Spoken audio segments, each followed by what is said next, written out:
Network to the world. Subscribe now to the Hot 97 YouTube channel. It's Ebro in the Morning with Laura Stiles and Rosenberg. Give it up for my bro, Kevin Liles. Good morning, sir. Kev. Hey, what up, Ebro? What's up, Laura? What's up, Rosenberg? How you doing? Good, man. Yo, so Kevin Liles, I've been thinking about Kevin Liles, Ebro, because when Kanye was going off about how he wishes there were black people who read contracts and were blah, blah, blah, I was like, you were like, what about you Kevin? never met Kevin Liles? I thought y'all worked together. It's funny. Shout out and love and prayers and healing to Ye. And like I always say, you know, we got to protect black art, and we also have to protect our mental health.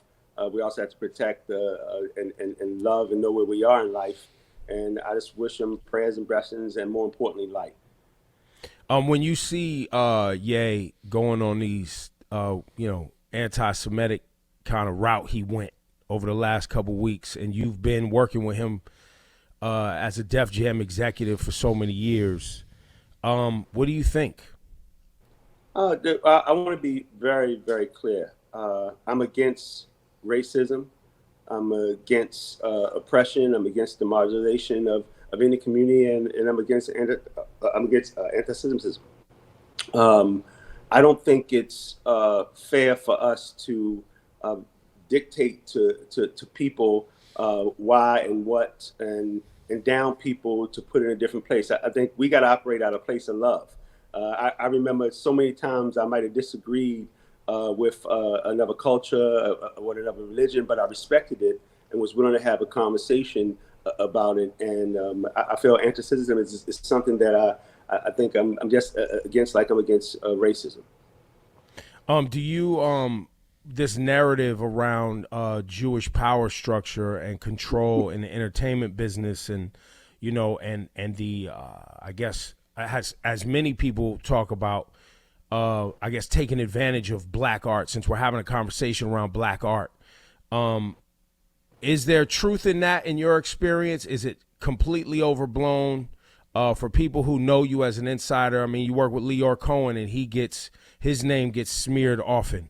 But Leor used to work for Russell, and Russell's a black man. You know what I'm saying? Like, Leor came up in the game working for a black man. So right. I think people don't necessarily always see the whole story.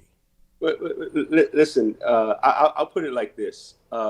Rick and Russell provided a great platform for hip hop, over 40 years ago, however it is. And here were two people who worked together, came from different places, but loved something special. Leah and I and Julie have worked together for over 30-something years. And I've been afforded the opportunity to learn different cultures and different things based on the religion. But one of the things that were important to us is protecting what we were doing, protecting black art, protecting the people around us. And it was, I think a lot of the conversation is because of misunderstanding. A lot of the conversation around this rhetoric of divisiveness, this person controls this or that. The reality of it is we're dealing in a country that has been racist for as long as I've been born, way before my people were born. And they've not only been racist against African Americans, they've been racist against Jews, they've been racist against people who don't believe in white supremacy. So the fight is not amongst us, it's amongst white supremacy. And I'm here today to talk about protecting black art, because once again, I'm in a battle that we've been all fighting, because you guys are around the same age as me. I've been fighting this since Luther Campbell. I've been fighting it since F the Police and NWA and C. Dolores Tucker and Tipper Gore and all of that. The whole nine. So I think to put it in the perspective, Ebro and Rosenberg, I applaud you for challenging people with the issue. We have a people in a country, and a lot of our misunderstandings are a lack of communication between cultures. We have to respect each other's religion, like we should respect each other's culture, but we should not put up with white supremacy. We should not put up with racist acts. We should not put up with us being, our art form being used against us. And because I rapped about something, it's a confession. And so we launched Protect Black Art a couple of months ago. And it's been something I'll continue to fight, and we want more legislation passed. I applaud Governor Newsom for passing the state law in LA, and we got the RAP Act coming out of Atlanta for federally with my man Jamal Bowman and Hank Johnson. Oh yeah, Jamal Bowman here in Yonkers doing it for New York State at the federal level. Yeah. So things are happening, but we got a lot of work to do.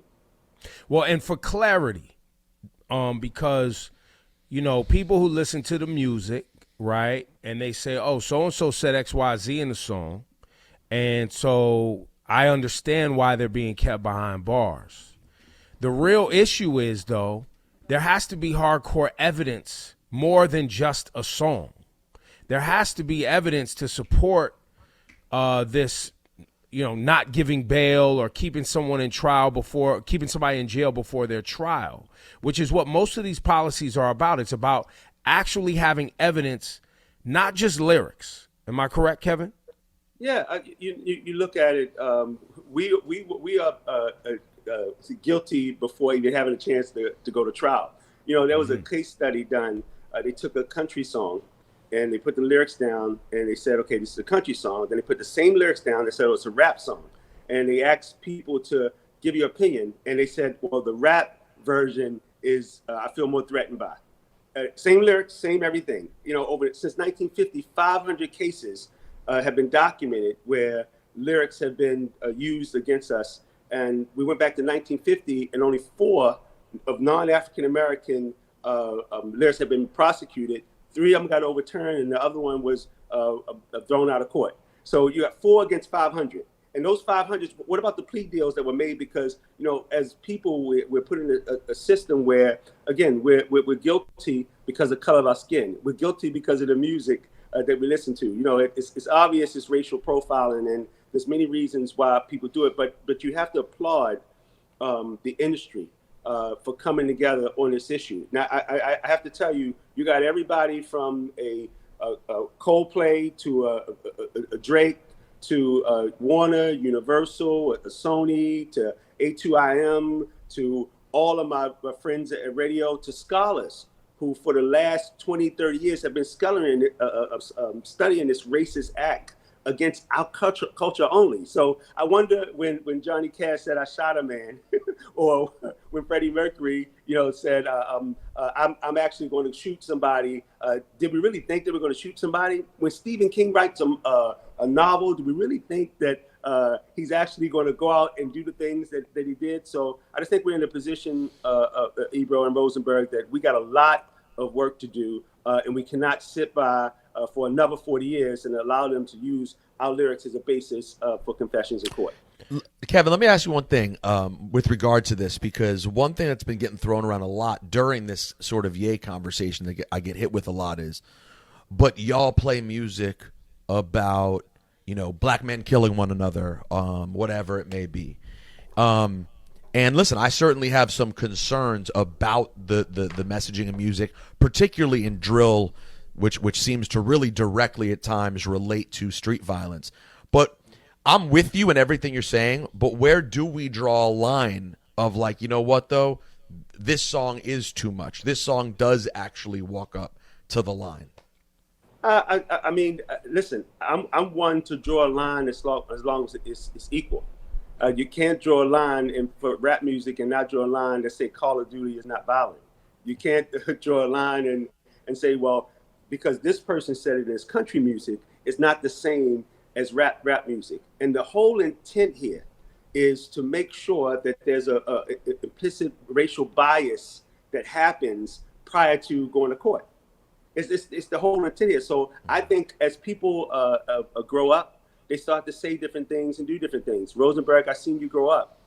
You know what I mean? Ebro, I definitely seen you grow up. So, and you guys have seen me grow up. So it's different things that I allow. But if Little Baby did not go through his, we might not have got a bigger life. If Jay-Z didn't go through his, we might not be. And you go down to all these guys who have come from a place of not having rusted spoons in their mouth to now being able to be contributing citizens, and even think about mayors and governors, and even president who loves some of the music that we put out. Everything's not for everybody, but justice should be for everyone.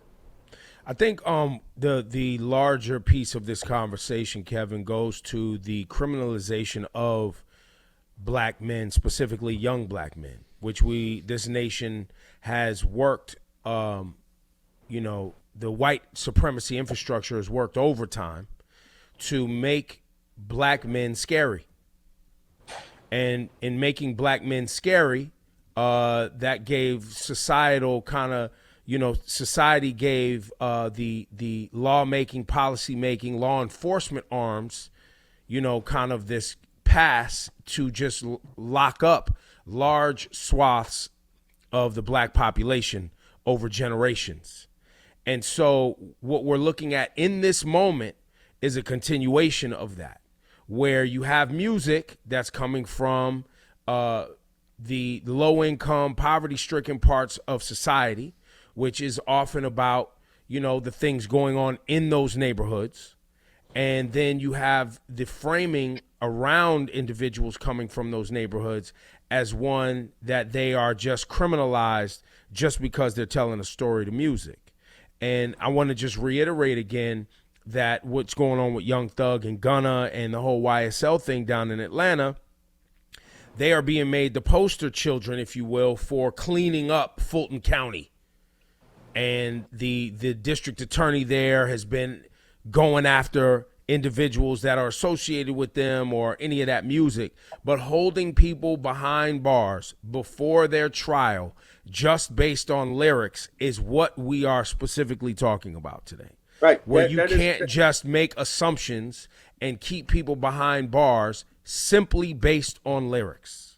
Well, listen, Ebro, one of the lyrics that they said in court while I was there was, because in his last album, they said Thug was King Slime. That means he's the leader of a gang.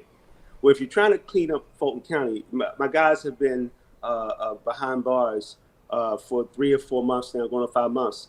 And think about it. Rape is up. Burglary's up. Overall crime is up. Corruption's up. So maybe we have the wrong guys. Maybe there is a record label. Maybe there are human beings.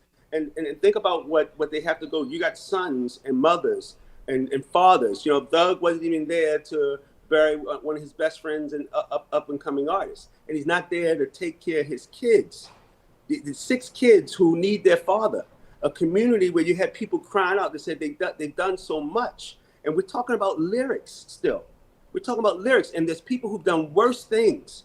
And I don't want to go into the whole thing about insurrection, that people out on bail still. They're out on bail, but we're sitting here talking about lyrics from people who actually give back to the community. And one thing I won't do is normalize jail.